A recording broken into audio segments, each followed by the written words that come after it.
നമ്മുടെ ജീവിതത്തിലെ ഏറ്റവും വലിയ ആഗ്രഹങ്ങൾ അത് എത്ര വലുതുമാകട്ടെ അത് സാധിച്ചു കിട്ടാൻ നമ്മുടെ ജീവിതത്തിൽ വരുന്ന വലിയ പ്രതിസന്ധികൾ അലിഞ്ഞില്ലാതെയാവാൻ ഒരു ആത്മീയമായ പരിഹാര മാർഗം ഇൻഷാ അല്ലാഹ് അതാണ് ചർച്ച. അസ്സലാമു അലൈക്കും വറഹ്മത്തുള്ളാഹി വബറകാതുഹു.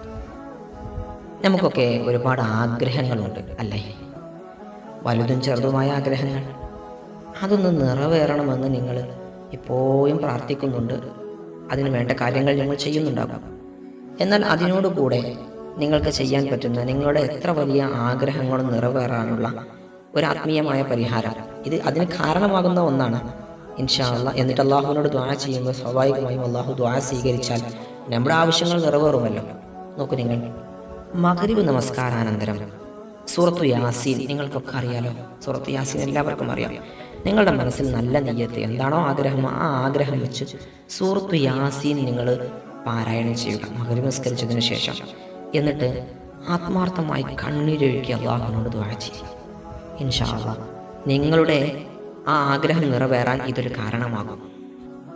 ഇനി ഒരാൾക്ക് ഖുർആൻ ഓതാൻ പറ്റാത്ത അവസ്ഥയാണ്, പ്രത്യേകിച്ച് സ്ത്രീകളുണ്ടാകുമല്ലോ അവർക്ക്, അല്ലെങ്കിൽ ഓതാൻ കിട്ടുന്നില്ല. അത്തരം ആളുകൾക്ക് ചില അസ്മാവുകളെ, അള്ളാഹുവിൻ്റെ ഇസ്മുകളെ ഞാൻ പറഞ്ഞു തരാം. ആ ഇസ്മുകളെ നിങ്ങളൊന്ന് ചൊല്ലിയിട്ട് അള്ളാഹുവിനോട് ദുആ ചെയ്യൂ. ചെല്ലേണ്ട എണ്ണത്തെക്കുറിച്ച് ഞാൻ പറഞ്ഞു തരാം. ഇസ്മുകൾ ആദ്യം നിന്ന് നിങ്ങൾ എഴുതി വെക്കണേ. യാ ഗഫൂർ യാ അല്ലാഹ്, യാ ഗഫൂറു യാ അല്ലാഹ്. അതേപോലെ തന്നെ യാ സലാമു യാ അല്ലാഹ്, സലാമു യാ അല്ലാഹ്. അതേപോലെ യാ ഹക്കീമു യാ അല്ലാഹ്, യാ ഹക്കീമു യാ അല്ലാഹ്. യാ ഗനിയ്യു യാ അല്ലാഹ്, യാ ഗനിയ്യു യാ അല്ലാഹ്. പിന്നെ അതേപോലെ യാ സമീഉ യാ അല്ലാഹ്, യാ സമീഉ യാ അല്ലാഹ്.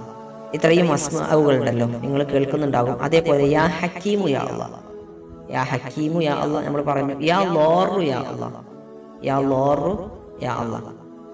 ഈ ഇസ്മുകൾ, ഇത്രയും ഇസ്മുകൾ നിങ്ങൾ ചെയ്യേണ്ടത് ഒരു 171 തവണ നിങ്ങൾ എല്ലാ ദിവസവും മഗ്രിബ് നമസ്കരിച്ചതിന് ശേഷം ചൊല്ലുക. എന്നിട്ട് അള്ളാഹുവിനോട് ദുആ ചെയ്യുക. ഇൻഷാ അല്ലാഹ് ആ ദുആ സ്വീകരിച്ചാൽ നമ്മുടെ പ്രയാസങ്ങൾ, ബുദ്ധിമുട്ടുകൾ മാറിക്കിട്ടാനും നമ്മുടെ ആഗ്രഹങ്ങൾ നടക്കാനും അതിനുള്ള തടസ്സങ്ങളൊക്കെ നീങ്ങിക്കിട്ടാനും വലിയ കാരണമാകും. അള്ളാഹു നമ്മുടെ ആഗ്രഹങ്ങൾ നിറവേറ്റി തരട്ടെ. ഇത് ഈ ഇസ്മുകളൊക്കെ, അസ്മാവുകൾ, അള്ളാഹുവിൻ്റെ അസ്മാവുകൾ ചൊല്ലുമ്പോൾ അത് അസ്മാഉൽ ഹുസ്ന എന്നൊക്കെ നെറ്റിൽ സെർച്ച് ചെയ്താൽ നിങ്ങൾക്ക് കിട്ടും. അതിൽ നിന്ന് നോക്കിയിട്ട് നിങ്ങൾക്ക് എടുക്കാം. ഇൻഷാ അല്ലാഹ്. അസ്സലാമു അലൈക്കും.